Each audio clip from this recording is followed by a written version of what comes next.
Il y a peu, on a vu circuler des informations sur Elder Scrolls 6.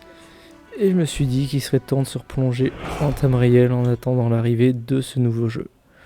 Aujourd'hui, on part donc à nouveau à la conquête de Bord de Ciel et de ses dragons. Voici mon aventure sur Skyrim.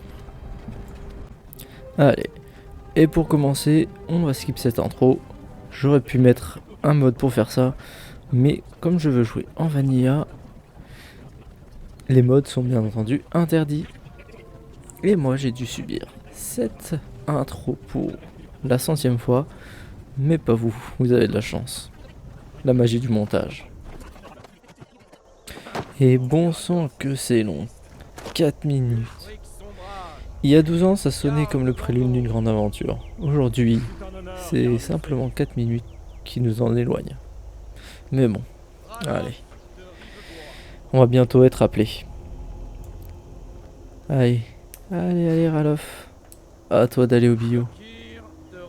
Et là, bien sûr, c'est notre ami Rokir qui se fait tout simplement buter par une petite flèche. Et pas bien solide quand on y pense. Il y a certains soldats qui survivent avec une flèche dans le genou. Et là, eh bien, c'est à nous. Alors, qu'est-ce qu'on va être? Bon, tout simplement un nordique. Et puis, le reste, finalement, on s'en fiche un peu. On le verra jamais, on sera sous une armure. Bon, voilà.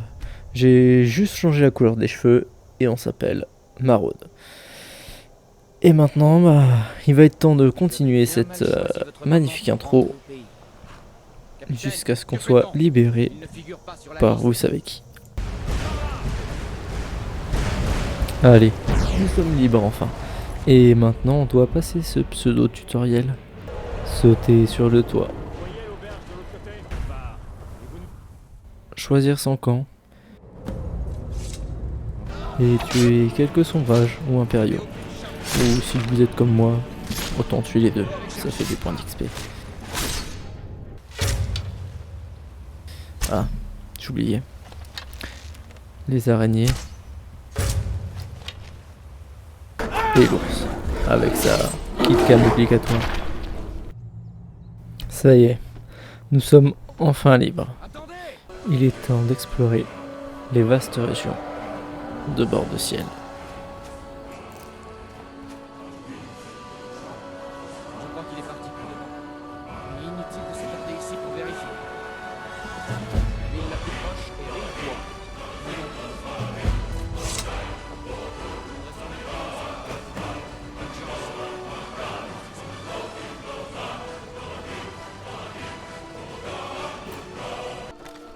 Je commence tranquillement par approcher le petit camp de bandits qui se situe sur le côté. J'essaye une petite technique à la méthode assassin. Sachant très bien que ça ne marche jamais. Mais bon, on peut toujours espérer. Après, malgré le fait qu'on soit en expert, il est bien compliqué de s'occuper de ce genre de fripouille. J'ai même le temps de récupérer des fleurs. Voyez-vous ça? 2 orques. Ils pensent avoir une chance contre moi. Qu'ils sont naïfs. De toute façon, j'ai toujours mes niveaux de côté. Si jamais il arrive un souci. Allez. Baisse ton bouclier. Et accepte ta défaite. Tu vas mourir, orque. Et après, j'irai m'occuper de l'archère.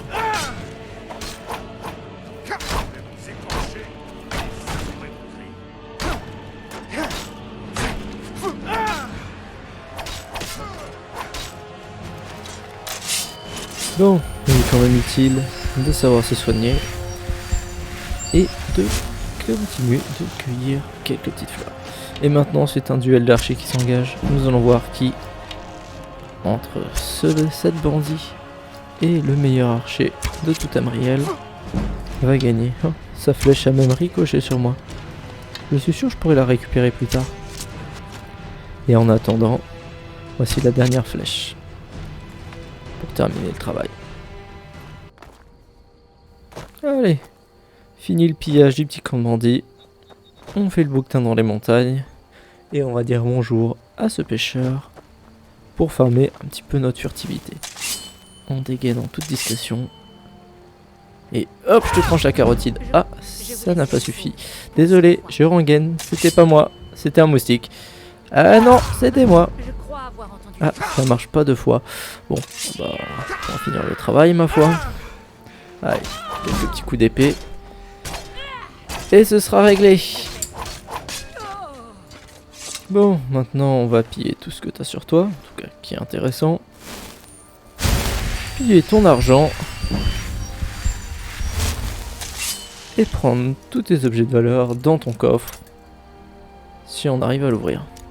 Et ça, c'est un peu plus compliqué que prévu. Alors, qu'est-ce qu'il y a d'intéressant? Ma foi, pas grand chose. Bon, après avoir récolté quelques petits ingrédients, avoir essayé de tuer ce renard, avoir activé la pierre du guerrier, nous arrivons enfin en vue de Rivebois. Et là, on va pouvoir vendre à notre ami Bellator toutes les merdes qu'on a pu accumuler. Allez, Péhugu, achète-moi tous mes objets. Et oui, accessoirement, je sais qu'il s'appelle pas Bellator, mais tous les marchands s'appellent Bellator. Donc bon, hein, c'est pas grave. Ah, et puis, tant que j'y suis, si j'ai choisi Yadvar, c'est pas pour rien. C'est pour pouvoir piller toutes les ressources du forgeron. Oh, il y a quelques trucs qu'on peut pas prendre, mais il y a toujours 2-3 items qu'on peut récupérer et finalement qu'on peut revendre. C'est toujours des pièces d'or en plus.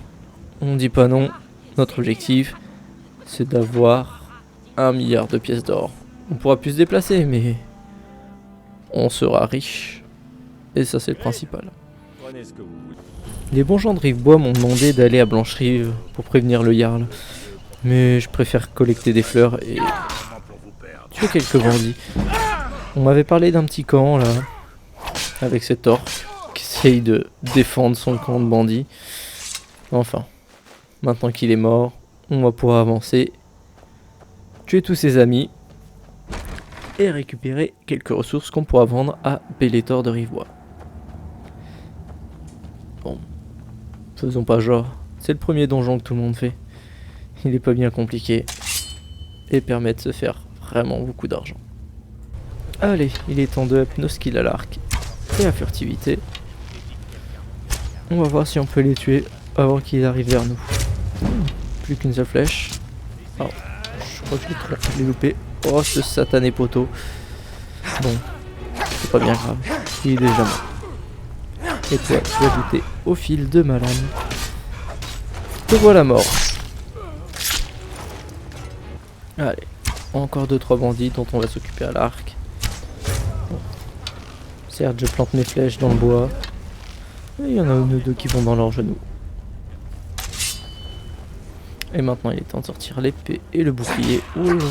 Puis il a une hache. Heureusement, il a peur. Et mes skills en parade sont sans commune mesure. Et puis bon, allez. Pourquoi utiliser des potions quand on peut utiliser le level up? Déjà niveau 4. Il est temps de mettre quelques points dans le une main pour augmenter significativement nos dégâts. Et pour terminer ce petit bandit en 2-3 coups de cuillère à peau. Notre avenir à la guilde des assassins est assuré. Ah, je suis repéré. Peut-être pas au final. Aïe. Allez, prends ça. Boum, dans le bide. Oh là, je vais y retourner les intestins, là, je pense. Hop, allez. Ah mince, j'ai pris la clé. On repose la clé. On n'en a pas besoin. Après tout, on est le plus grand des voleurs. Et terminé. Et il est encore temps d'utiliser nos skills à l'arc pour se débarrasser en toute furtivité de ces bandits. Et mince, j'ai encore envoyé une flèche dans le feu. Bon, bah ça devrait être facile. Il avance vers moi. Encore un duel d'archer? À votre avis, qui va le remporter? Il n'arrive même pas à me toucher. Il voit même pas où je suis. Regardez-le, il est aveugle. Ah. On va s'occuper de celle-là avant. Ce marteau d'acier, ça doit pas faire du bien si elle nous tape. Ah, finalement, il nous a eu. Allez. Il nous reste 9 flèches pour la battre. On a de la chance. Il a pas envie de bouger. Il a pas envie de tirer non plus d'ailleurs. Allez, une dernière flèche. Une dernière flèche. Ah, ah non, encore une. Si on arrive à tirer. Eh ouais, ça y est, c'est fini. Allez, maintenant on va piller toutes leurs ressources pour aller les vendre à notre ami Bellator. Et oui, je sais encore une fois, il ne s'appelle pas Bellator, mais comme tous les marchands, il s'appelle Bellator. Bon, il semblerait qu'il soit trop tard pour vendre à notre ami Bellator nos ressources. Donc, on va profiter de l'hospitalité de notre ami le forgeron. Dormir un petit peu. Bon, juste 12 heures. C'est pas bien grand chose dans la vie d'un guerrier. Et comme ça, il sera l'heure d'aller vendre nos ressources à notre ami le marchand. Je possède des thunes, je suis à l'aise financièrement, je ne me plains pas, non. Les affaires marchent en ce moment. Allez, et c'est parti. Maintenant on se dirige vers Blancherive. Et... ah, tiens. Ah bah si, il y a encore là ce perroquet. Ce petit bug. Ouh, easter egg. Allez. Et sur ce beau perroquet et ces 3 champignons, se conclut le premier épisode de notre retour en bord de ciel. Le dernier gameplay avant la fin du monde.